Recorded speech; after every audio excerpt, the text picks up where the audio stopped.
It's a little weird to see Nick Park's Wallace and Gromit design in the CG world. Maybe it had to do with the fact that their studio burned down around that time. Maybe this was meant to be stop motion, but because of that they had to make it CG. Well, whatever the reason, Flushed Away is a pretty enjoyable flick.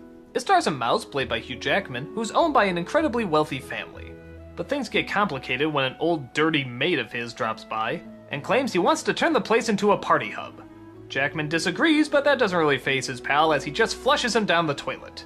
What we discover is an under pipe world filled with ooey creatures, lots of villains, and a whole civilization. He comes across another mouse played by Kate Winslet, pulling off sort of a gender reversal of the African queen, riding her boat through the sewers trying to collect treasures for herself while also trying to save her fish out of water.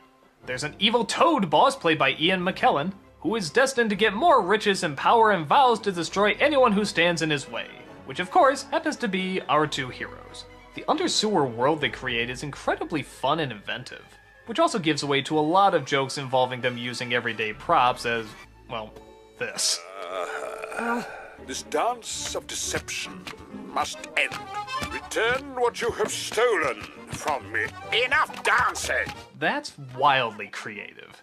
The film also sort of has that British mentality and that very laid-back sort of humor, mixed in with a lot of goofy action scenes here and there. It creates for a lot of good chases, a lot of good jokes, and a lot of good character moments. It's a fun adventure that knows just when to throw in the right amount of jokes and just when to throw in the right amount of character. Hugh Jackman, of course, is the Pris who must learn to be tough, and Kate Winslet is the fun-loving action hero who must show him the way.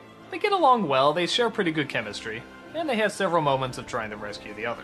I think this was the film I started to realize that DreamWorks was sort of the out-of-the-box animation company. In that, yeah, they're making sort of these general films for the general public, but they're really thinking of these odd, abstract ideas to put in these general audience-pleasing films.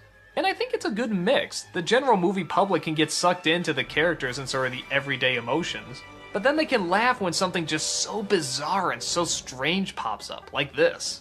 And Flushed Away is definitely one of those movies that employs a lot of those tricks. It's a lot of fun to watch. It's got some great voice acting, it's got some good animation, it's got that wonderfully strange British humor.